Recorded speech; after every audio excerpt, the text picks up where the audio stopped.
to talk about retrospectives. Comes at the end of every iteration. Every iteration, the idea is you've delivered something, you've completed something. Let's have a look back on that completed thing and let's go through and see if we can't improve or celebrate what we did really well this time. That's what a retrospective is.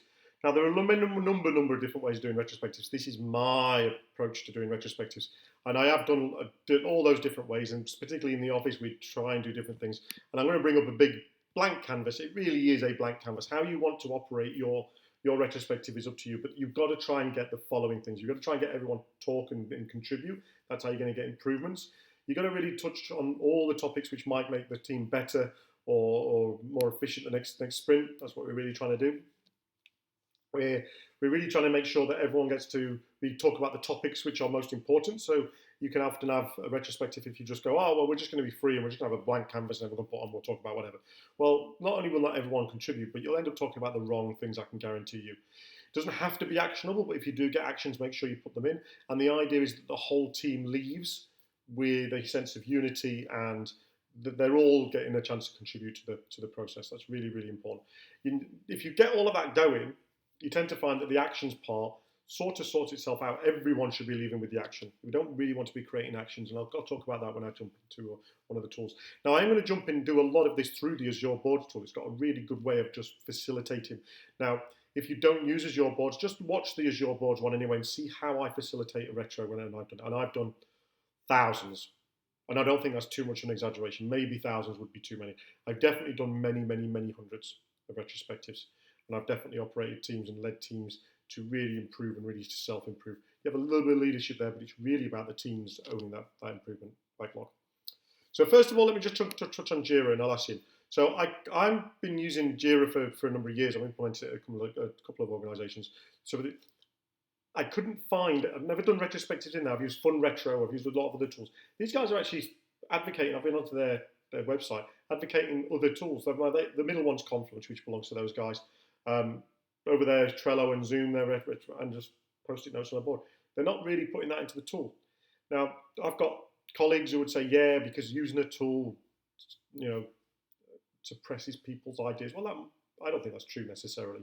I think getting people to have some asynchronous time, first of all, it doesn't matter the tool, as long as it's easy to use. So, and that's what I'm going to demonstrate now with Azure Boards. So in Azure Boards, you have a retrospectives tab down here. You come down here, click on the retrospectives, and it brings this. This will have been set up by the Scrum Master, but I'm not going to go into the setup today. And the idea is what we're going to do is we're going to ask the teams to go asynchronously for 5 minutes maybe and add feedback. And we're going to ask them to put it into 2 columns. Again, that's configurable. The first column is tell me stuff that went well. The second column, tell me stuff that didn't go so well. Now, my number one tip when you're putting in these cards, use the word because. Something went well, or the food was delivered on time because the van was working well. The food, in the bad column, the food was late because the van broke down. All right, the van broke down. And then you can start to talk about the reasons why. It's no good just saying, oh, this happened well, this happened. What are the reasons why? What are the behaviours in the team? Really, if you put those cards in, then it allows people to really concentrate. You don't have to, but it really does help. So when you add cards, you just click on this thing here or this thing here and you add the cards. And it puts, you can have anonymous. I would recommend strongly you don't do that. You can have them blurred out until you actually go into the group phase. So first thing, you do that asynchronously, 5 minutes, everyone put in the cards. Then what I do is I read through them. I don't go, all right, guys, go read the cards for 2 minutes. I actually read through them. So that keeps everyone's attention. And as we're doing that, we do that on the group tab. If we see 2 that are about the same topic, we put them together because in a minute we're going to vote. If you have 5 on the top topic and 1 on a rudimentary topic, and then the 5 get voted on, it splits the votes, you could end up talking about the rubbish one. So make sure you group your cards together. Because in a minute, after we've read the cards and grouped the cards, we're going to go through, we're going to click on vote, and everyone's going to vote up. You can choose the number. I normally have 3 votes, depending on the number of cards and the number of people, because we want to talk about the top items. All the way up to now might have taken you 15 minutes. You've collected everyone's feedback. You've read everyone's feedback out. Everyone's feedback got read out. You've grouped it, and then everyone gets to vote on each other's ideas of what they're going to talk about. Now, you might only have a 45-minute retro. That's a third of the retro gone, but it's still the best use of your time. Because when you come to Act, and you click on Act, it will order them, and you will talk about the top one for 10 minutes, the second one for 5 minutes, and maybe the third one for 5 minutes. Or maybe you'll talk about just the top one.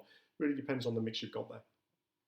The important thing here is you do talk about those. Now you can record how long you're spending on it, and you can create items for the backlog. That's really important. If you do have an action item, create it, put it on the backlog, because that improvement work needs to be prioritized against the value work. If you don't have it on your backlog, it's not going to get prioritized or done. So try and do that. The thing I don't like about doing that is you do have to assign it to someone, not now, but when it goes into the sprint. And I think improvement should be done as a team. So there's a bit of a question to be done about that. So that's how you do retros through Azure boards. I'm not going to obviously I'm not going to show you any other tool. The reason I've gone through so specific in the tool is because it's gone through the stages. This tool has walked you through it. First, you collect the feedback, then you group the feedback, then you vote on it, then you talk about it lots and act. Act, there should be a discuss really between, but you've got this little play note here. Really talk about it. Your leaders within the group should draw out everyone's opinion. It's not about an argument, it's not about being right or wrong, it's about hearing people's voices. Okay, that's running retros. Hope you enjoyed that video. Take care.